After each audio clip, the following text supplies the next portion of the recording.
Buenas tardes con Tienes todas 20 y minutos, todos. sí, adelante. Muchas gracias por la invitación.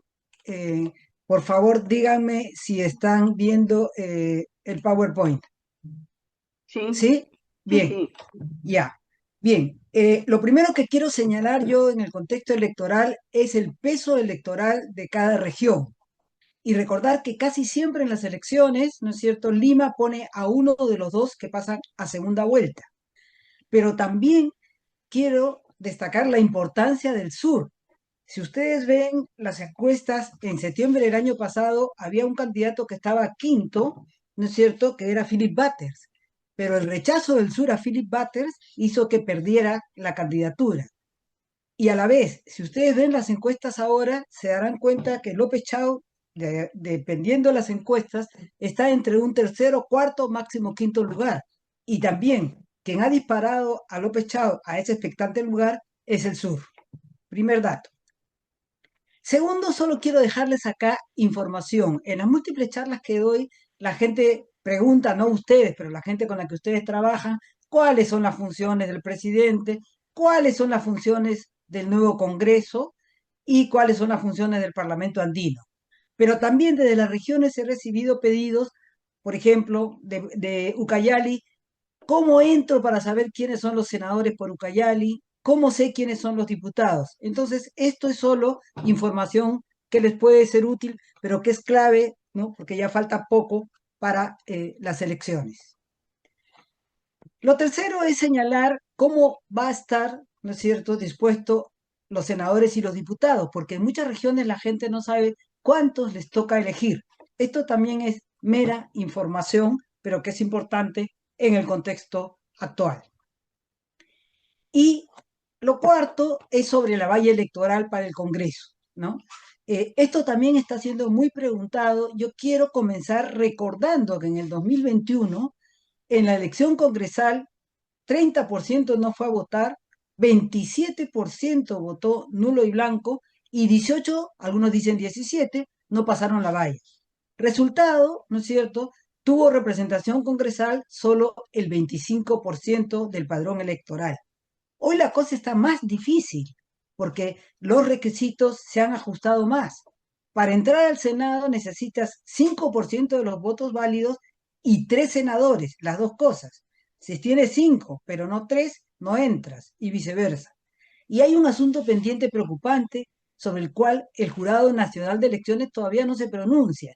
Y es si en el caso del Senado, que recuerden que la votación se divide en dos, ¿no es cierto?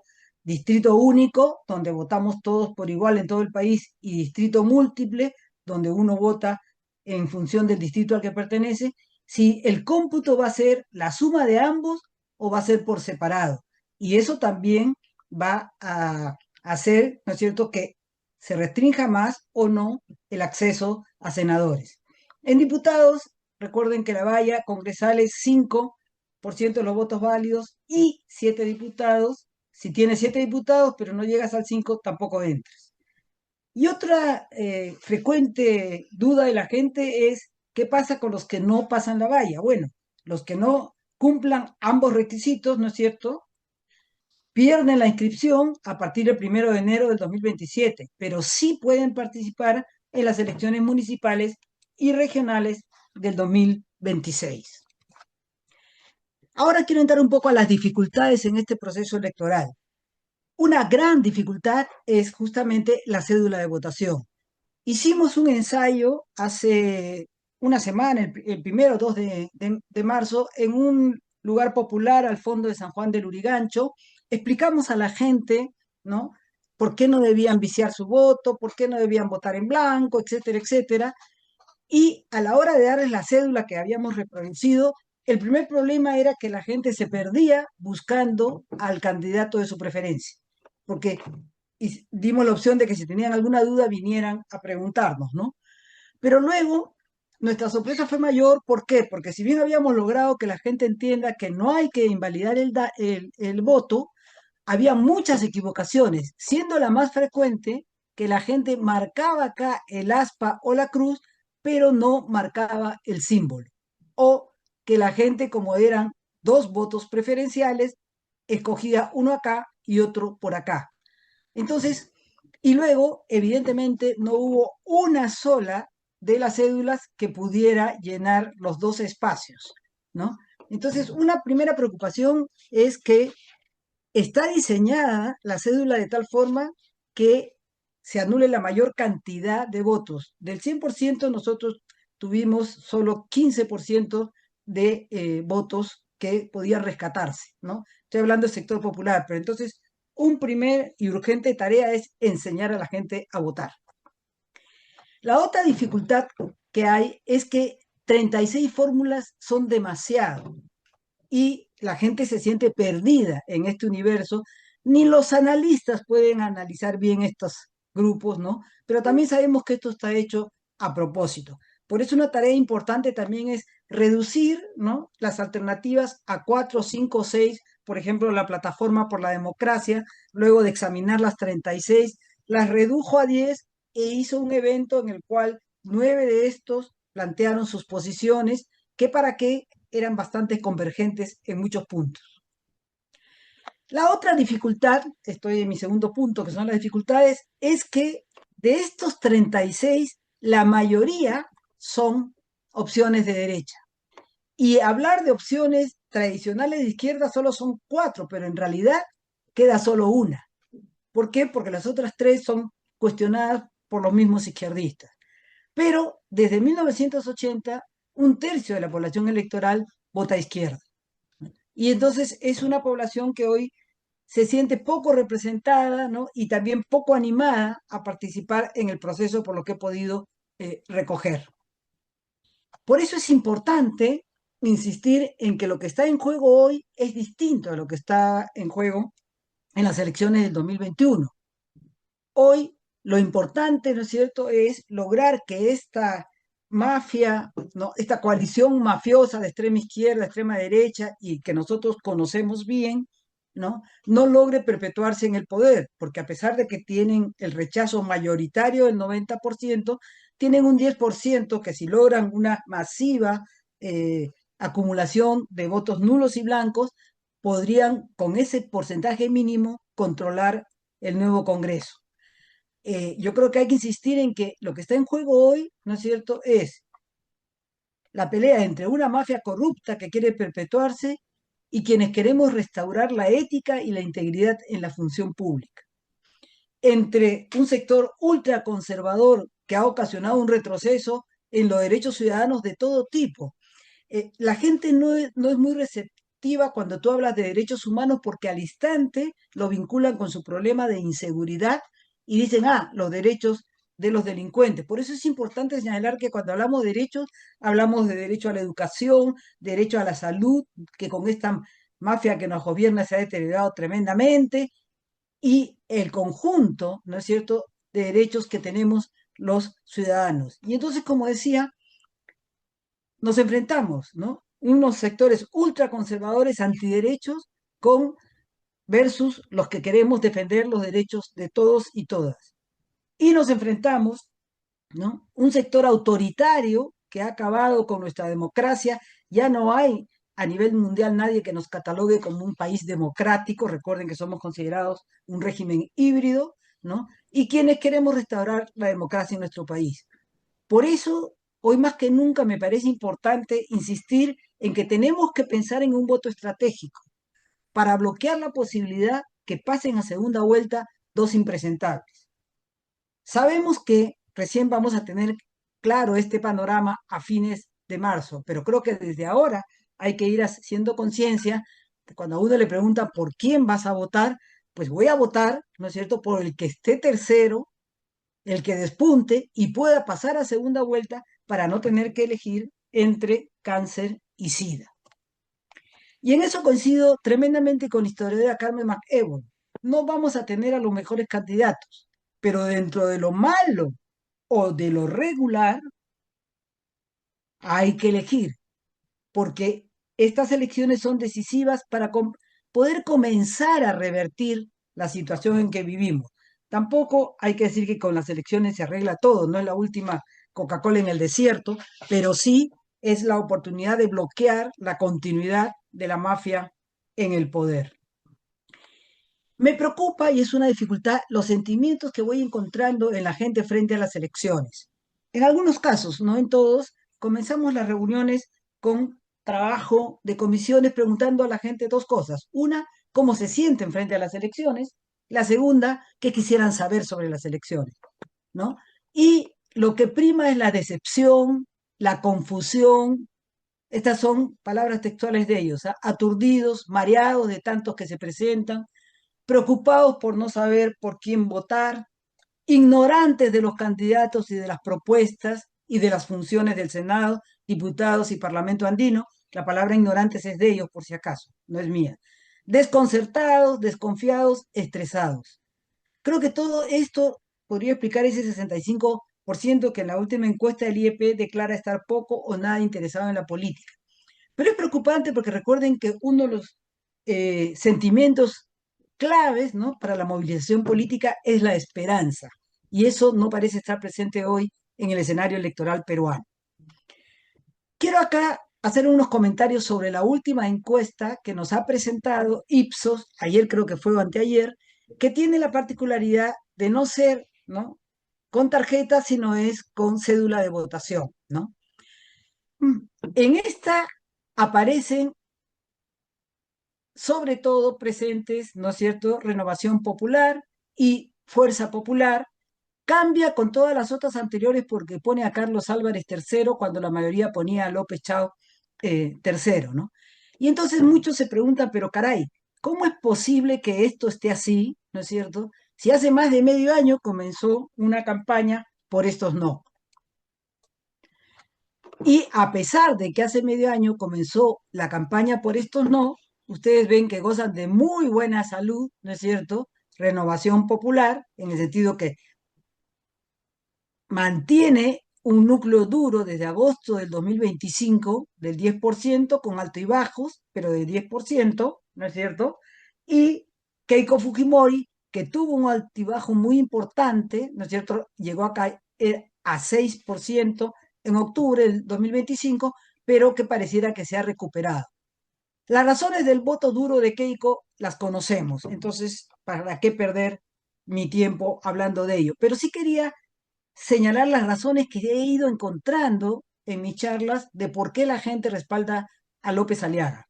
En sectores de clase media y alta es el cuco comunista. Sabemos que ya no existe el comunismo, ¿no? Salvo tal vez en Corea del Norte y por ahí, pero sigue siendo un cuco que la gente sí cree. Y luego está la descarada utilización de la religión. Esto le funciona. Se ha posicionado como el único candidato católico y provida, ¿no? Incluso hay sacerdotes en el interior del país que hacen campaña por él con estos dos argumentos.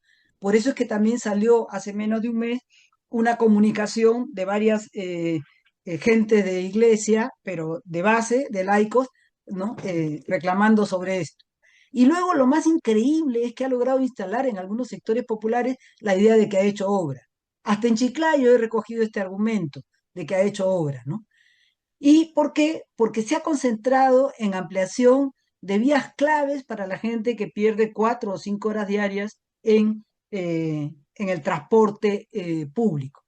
Y especialmente regiones, lo he visto en la selva, ¿no?, en el Alto Napo, por ejemplo, pero también lo he visto en Villa El Salvador y en otros lugares, ha hecho alianzas con gente que está postulando a alcaldías distritales o provinciales, con la condición que desde ahora pongan su propaganda y entonces destaca el logo, fuera de que ha invertido una millonada en redes sociales y también en, en paneles grandes, ¿no? Entonces, esto es lo que por lo menos le permite mantener su 10%, aunque todos dicen de que está estancado y que es muy probable que vaya a la baja.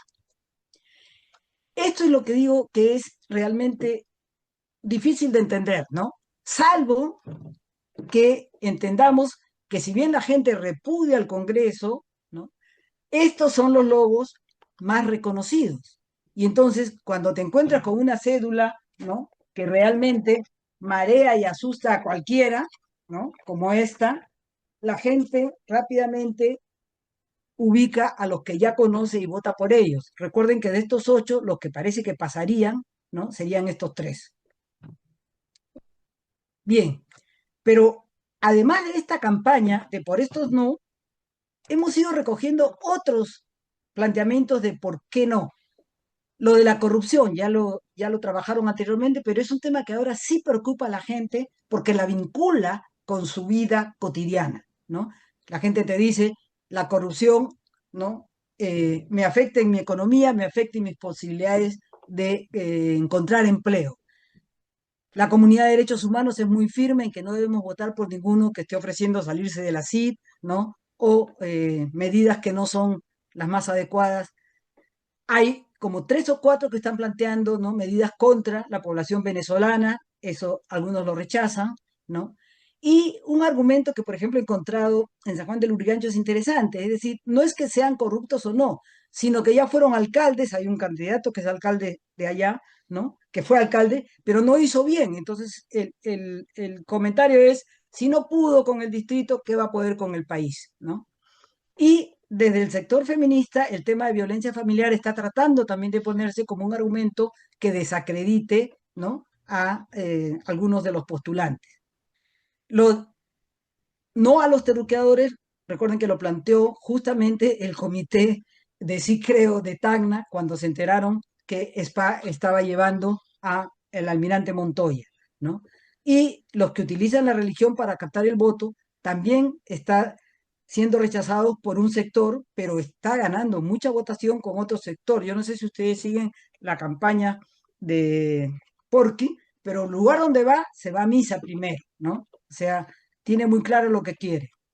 Otros señalan que no hay que votar por aquellos que cuando Trump invade Venezuela aplauden.